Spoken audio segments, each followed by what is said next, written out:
다윗은 아비가일의 입을 통해서 나오는 말들을 듣고 있다가 그 말들이 비록 아비가일의 입을 통해서 나오고 있지만 그 말씀은 하나님께서 하시는 것이라는 사실을 알게 되었습니다. 하나님의 말씀임을 깨달았던 것이지요. 그리고 그 말씀에 순종하게 되었습니다. 이것은 다윗이 가진 장점들 가운데 가장 큰 장점 중에 하나였습니다. 그는 듣지 말아야 할 말은 절대로 듣지 않았지만 꼭 들어야 되는 말은 그 말을 하는 사람이 누구든지 간에 그 사람의 신분이 높든 낮든 간에 그런 것들을 따지지 않고 그 말씀을 잘 들었다는 것입니다. 앞에 나온 24장에서 그는 사울을 죽여야 한다는 자기 부하들의 말은 듣지를 않았습니다. 그리고 사무엘 하 16장에 보면 그를 저주하는 시므이라는 사람을 죽여야 한다는 그 신복들의 조언도 듣지를 않았습니다. 그러니까 듣지 말아야 할 말은 누가 하든지 듣지 않았던 것이지요. 하지만 나단, 요압, 갓 이런 선지자들이 찾아와서 그의 잘못을 지적했을 때에는 물론 요압은 선지자가 아니지만 이를 경청하고 순종하였음을 볼 수가 있습니다. 그들이 선지자였기 때문이 아니라 그 말씀이 하나님이 주신 말씀이었기에 하나님의 말씀이었기에 그는 두말을 하지 않고 순순히 따르고 순종했다는 것을 알 수가 있는 것입니다. 우리는 다윗을 하나님의 마음에 합한 자라 잘 알고 있지요. 그만큼 그는 인생에서 가장 큰 승리를 얻었다고 할 수 있는 사람입니다. 그런데 그런 이유 중에 가장 큰 것 중에 하나가 그가 다윗이 들어야 할 것을 들을 줄 아는 그 귀를 가졌기 때문이라 말할 수가 있습니다. 지금의 다윗 보면 사울의 추적에서 이제 벗어날 일이 얼마 남지 않았지요. 지금 당장 그는 사울의 추적을 벗어나서 그의 인생에서 승리자가 되고 싶었을 것입니다. 아마도 그 마음 안에 조급함이 있었을 것입니다. 우리들도 별반 다르지 않지요. 우리의 인생에서 승리자 그리고 성공자가 되기를 원합니다. 어쩌면 그 조급함, 그 욕망이 우리 마음 안에 숨겨져 있습니다. 그렇다고 해서 내 인생을 승리로 이끄는 거, 내 인생에서 승리하는 거, 그것이 나쁜 것이라 말할 수는 없지 않겠습니까? 그렇다면 우리가 바라는 그것이 욕망이 아니고 건전하게 우리를 선한 영향력을 끼쳐서 잘 살아갈 수 있도록 하기 위해서 우리는 필요한 것이 듣지 말아야 할 것, 그리고 들어야 할 것을 정확히 구분해서 들어야 할 것은 듣고 듣지 말아야 할 것은 듣지 않는 귀를 가지는 것이라 말할 수가 있습니다. 그런데 오늘 우리 성도들의 삶을 보면 이것을 반대로 하는 사람들이 너무나 많은 것 같습니다. 온갖 가짜 뉴스들이 퍼져나가고 그것들이 성행하는 이유가 무엇이겠습니까? 결코 듣지 말아야 할 것을 자꾸 듣는 사람들이 있기 때문이겠지요. 그러니까 가짜 뉴스가 그렇게 판을 치고 다니는 것 아니겠습니까? 진실도 아닌, 진리도 아닌 말들을 자꾸 호도하고 왜곡하는데 거기에 빠져드는 사람들이 많이 있다는 것이죠. 하나님의 말씀은 오히려 들어야 함에도 듣지를 않으면서 세상 사람들의 말에 너무 귀를 기울이는 것 같습니다. 생명의 말씀이고 우리의 삶을 승리로 이끌 수 있는 말씀은 오직 하나님의 말씀밖에 없습니다. 그런데 오늘날은 그 말씀이 내 귀에 거스른다 해서 좀처럼 들으려 하지를 않습니다. 내 귀에 듣고 싶은 말, 내 귀에 달콤한 속삭이는 말들만 들으려고 하는 것이지요. 달콤한 말, 속삭이는 말은 오히려 악한 말임을 깨달아야 합니다. 그것이 바로 사탄의 속삭임이지요. 그것은 너무나 귀를 기울이고 기가 막히게 잘 들으면서 하나님의 말씀에는 귀를 기울이지 않는 그런 세대가 되어버렸던 것입니다. 성경에서 제일 대표적인 사람으로 사울을 꼽을 수가 있습니다. 그의 인생이 왜 망했습니까? 그는 사무엘이 전하는 하나님의 말씀을 종처럼 들으려 하지 않았습니다. 오히려 그를 유혹하는 백성들의 말만을 따르고 들으려고 했던 것이지요. 나중에 나오지만 이제 하나님이 그에게는 더 이상 우림으로도 둠밈으로도 말씀해 주시지 않는다 표현을 합니다. 하나님의 말씀을 들어야 할 때 듣지 않는다면 더 이상 하나님의 말씀의 울림이 나에게 오지 않는다는 것이지요. 그리고 그는 결국 엔돌의 접신녀를 찾아가서 무당들의 말을 듣게 되는 것입니다. 하나님의 말씀은 듣지도 않고 이제 들리지도 않고 세상을 살아가는 무당들에게 자기의 인생을 맡겨버리는 그런 삶이 되어버리는 것이지요. 이스라엘의 역사를 보면 이스라엘은 솔로몬의 아들 르호보암 왕 때에 남과 북으로 분열이 됩니다. 그때 그렇게 분열되고 나서 이스라엘은 다시는 통일되지 못했지요. 열왕기상 12절에 보면 이스라엘이 남유다와 북이스라엘로 분열되는 과정이 나와 있습니다.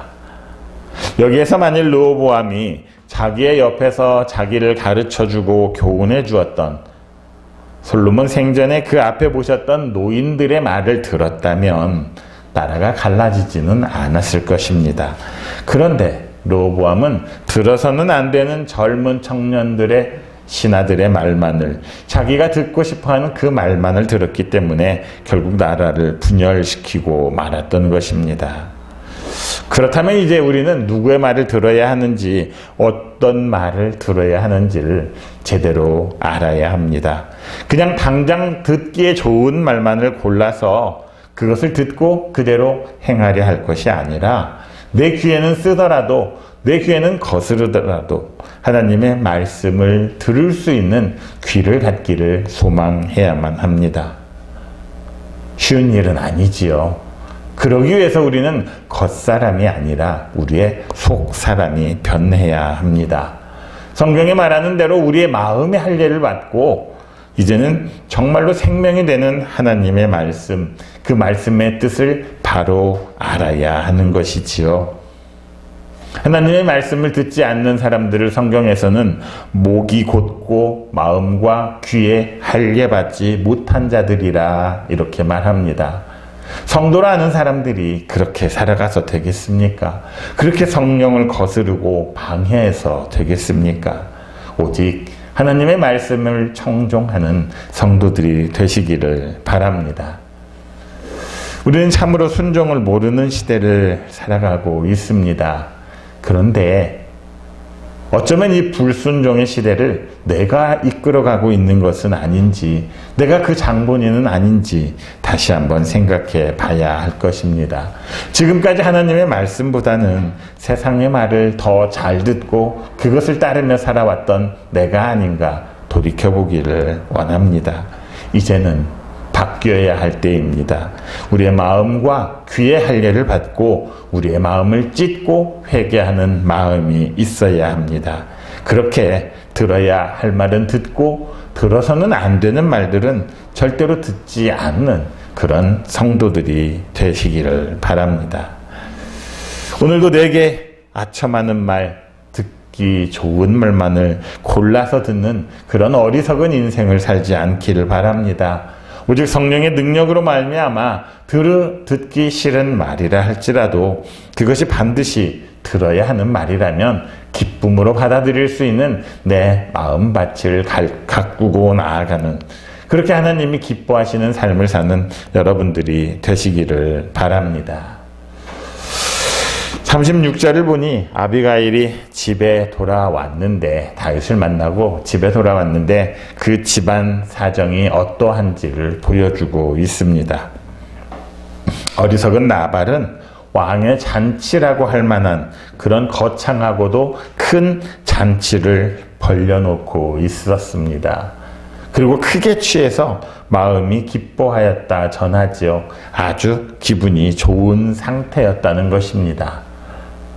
그런데 얼마나 이게 마음이 답답하고 속이 터질 그런 상황입니까? 지금 나발의 상황은 어떤 상황입니까? 다윗이 나발을 죽이겠다고 군사를 모아서 오고 있는 것을 아비가일이 부랴부랴 나가서 간신히 다윗을 설득해서 이제 모처럼 집에 돌아오고 있는 그런 상황 아니겠습니까?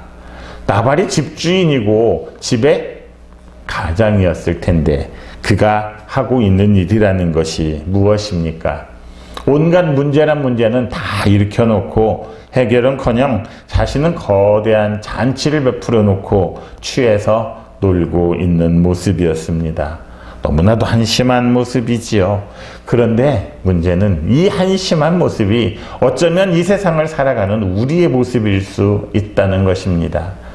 이 인생의 모든 문제는 누가 만들어 놓고 누가 저질러 놓은 것입니까? 결국 내가 만들고 내가 불러 일으킨 것들 아니겠습니까? 예수님의 비유 가운데 등장하는 그 심판받는 사람들의 특징이 있습니다. 그들은 자기들이 만들어 놓은 문제는 해결하려고 하지 않고 그냥 그 현실을 즐기면서 먹고 마신다는 것입니다. 누가복음 12장에 나오는 어리석은 부자, 그는 그 밤에 자기의 생명이 다할 줄도 모르고 평안히 쉬고 먹고 마시고 즐거워하라, 그렇게 말하고 있지 않습니까? 누가복음 16장에 나오는 부자와 나사로 역시 그 부자 어떻게 하고 있었습니까? 자색옷과 고운 베옷을 입고 날마다 호화롭게 즐겼다 말하고 있습니다. 누가복음 17장에서 26절에 하나님의 심판을 받기 직전 사람들의 모습, 그 사람들은 먹고 마시는 일에만 열중하고 있었다, 그렇게 말하고 있습니다. 호화로운 생활을 하고 세상의 즐거움을 다 누리고자 하는 것, 이게 바로 탕자처럼 하나님을 떠난 사람들의 공통적인 특징이라는 것입니다. 그들은 장래의 일에는 관심이 없습니다. 인간의 영혼을 구원하는 그런 일에는 전혀 관심을 갖지 않습니다. 이 세상의 역사가 진리이신 하나님의 섭리대로 흘러가는 것, 제대로 이끌어지는 것 조금도 관심이 없습니다. 자신들의 욕심을 채우고 자신들의 허영을 만족시키는 그런 일에만 열중하고 있는 것입니다. 오로지 이 세상을 어떻게 즐길 것인가, 어떻게 무엇을 먹고 마실 것인가만 생각하는 것이지요. 돈을 버는 목적도, 성공하고자 하는 목적도, 이 세상을 살아가는 목적도 모두가 여기에 있습니다. 그런데 문제는 언제부터인가 하나님을 따르는 성도들 역시 그 삶의 목표를 그렇게 가지고 있다는 것입니다. 이런 세태를 쫓아 세상을 따라 살아가고 있다는 것이지요. 세상에서 좀 더 편하게 살기 위해서 무슨 일이든 다 하려고 합니다. 더 좋은 것을 먹고 마시는 일, 더 좋은 것을 우리 집에 드리는 것, 그 일을 위해서 아무렇지도 않게 세상과 벗하며 살아가고 있는 것이지요. 그런데 그렇게 살아가다 보니 정말 더 큰 문제는 하나님을, 우리 주 예수 그리스도를 나의 소망으로 삼는 그 일까지도 버려버렸다는 것입니다. 하나님에 대한 소망도 없이 그냥 이 현세의 세상만을 바라보며 살아가는 우리가 되어 있다는 것입니다. 그러니 세상에서 쫓을 것은 부와 명예밖에 없는 것이지요. 더 이상 구별되는 삶을 사는 성도들이 존재하지 않는 이런 세상이 되어 버렸던 것입니다. 성도인지 아닌지 도무지 구분할 수 없는 이런 세상이 되었다는 것이지요. 그러나 누가복음 21장 34절은 이런 말씀이 있습니다. 같이 읽겠습니다. 너희는 스스로 조심하라. 그렇지 않으면 방탕함과 술취함과 생활의 염려로 마음이 둔하여지고 뜻밖의 그 날이 덫과 같이 너희에게 임하리라. 스스로 조심하지 않으면 방탕해질 것이고, 그렇다면 이 살아가는 생활만 염려함으로 인해서 우리들이 둔하여진다는 것은 하나님을 향한 영적인 민감성이 떨어진다는 것입니다. 어느덧 덫이 우리를 덮쳐와도 그것을 깨닫지 못하는 우리가 되고 있다는 것입니다. 그래서 성경은 항상 우리에게, 성도들에게 정신 차리라고, 깨어 기도하라고 말하고 있는 것 아니겠습니까? 세상과 똑같이 영적인 무감각에 빠지지 않도록 우리 스스로 정신을 차리고 조심하라고 권면하고 있는 것입니다. 하나님의 백성으로서 부끄럽지 않게 자기를 관리하고 그렇게 살아가지 않는다면 심판의 날이 언제 우리에게 덫과 같이 놓여질지 모른다는 것을 알아야 하는 것입니다. 참 세상이 혼란스럽고 어지럽습니다. 그런데 이런 세상에서 성도들과 일반 사람들이 구분되는 점이 무엇이겠습니까? 그런 구분은 항상 위기의 순간에 찾아질 수 있다고 말합니다. 그냥 모든 것이 다 잘 되고 모든 것이 잘 흘러가는 것 같을 때는 우리의 정말 믿음이 무엇인지 보이질 않습니다. 그런데 그 위기의 순간, 누구에게나 찾아오는 그 위기의 순간에 바로 그것들이 빛을 발한다는 것이지요. 세상 모든 사람들이 위기를 겪으면 사람들은 힘들어 하겠지만 성도 또한 마찬가지입니다. 성도라고 해서 고난이 없고 위기가 없는 것은 아니지요. 그렇다면 세상 사람들과 성도가 다른 점은 그 위기에 대처하는 방법입니다. 세상 사람들은 고난에 대한 지식이 없습니다. 그것들을 이겨낼 만한 근거가 전혀 없습니다. 하지만 경건한 성도들은 성경 말씀을 통해서 고난이 내게 유익이 됨을 깨닫지요. 그리고 그 고난을 이겨내고 견디고 그것을 바꾸려고 노력한다는 것입니다. 야고보 사도가 말합니다. 우리에게 시련이 오는 이유는 너희로 온전하고 구비하여 조금도 부족함이 없게 하려 함이라 말합니다. 시련이 힘든 것이 아니라 그를 통해서 우리가 더 완전하여지고 부족함이 없게 하려고 하나님께서 우리에게 주신다는 것이지요. 그렇게 성도를 정금과 같이 단련시키는 바로 하나님의 복이라는 것을 말씀하고 있는 것입니다. 그런데 세상 사람들은 세상의 즐거움만을 찾아가고 그것을 즐기려 하기 때문에 고난의 쓴맛을 결코 좋아하지 않습니다. 그러니까 그들은 고난이 왔을 때 그것이 어떤 원인에서 왔는지 실체를 파악하지 못하는 것이지요. 37절에 나발이 술이 깨어서 몸이 돌처럼 굳어져 버린 것처럼 이 세상을 살아가는 사람들은 다 그렇게 기겁을 하고 절망하고 겁에 질린다는 것입니다. 조금만 위기의 상황이 온다 할지라도 좌절하고 포기하는 경우가 허다합니다. 조그만 문제 앞에서도 스스로 좌절하고 포기하다가 극단적인 선택을 하는 경우가 얼마나 많습니까? 그게 바로 나발의 모습이고 오늘날 그냥 세상만을 바라보고 살아가는 사람들의 전형적인 모습입니다. 그들에게는 믿음도 없고 소망도 없는 삶임을 우리가 알 수 있는 것이지요. 그런데 우리가 예수 그리스도에 대한 믿음을 갖는다는 것, 그것은 예수 그리스도를 믿음으로 인해서 우리가 소망을 가질 수 있다는 말입니다. 믿음이 있기에 우리 주님이 십자가에서 흘리신 그 보혈의 피를 믿는 믿음이 있기에 어떤 어려움 속에서도 우리를 구해 주실 것이라는 소망을 갖게 되는 것이지요. 낙담하지 않습니다. 그러니 예수 그리스도를 바라는 그 소망, 우리 주 예수 그리스도를 믿는 그 믿음은 이 세상의 쾌락과 향락을 넘어서는 것이지요. 거기에는 하나님 나라에 대한 소망이 같이 들어있음을 알 수 있습니다. 그러기에 어려운 시대일수록 고난이 많은 시대일수록 성도들은 믿음과 소망을 한 손에 양손에 나누어 가지고 이 세상을 살아가야 함을 성경은 말해주고 있는 것입니다. 믿음과 소망을 통해서 비록 내 눈앞에 보이지는 않지만 이 현실 너머에서 우리를 향해 다가오고 있는 그 참 소망을 바로잡는 여러분들이 되시기를 바랍니다. 그렇게 우리 주님께서 주시는 그 참 소망을 바로 알고 오늘도 세상에 나가서 하나님을 믿는 성도로서 부족함이 없는 합당한 성도들이 되시기를 바랍니다. 오늘도 여러분의 삶 가운데 성삼위 하나님께서 함께 하시고 우리에게 산 소망이 되어 주시기를 그리스도이신 예수님의 이름으로 축원합니다.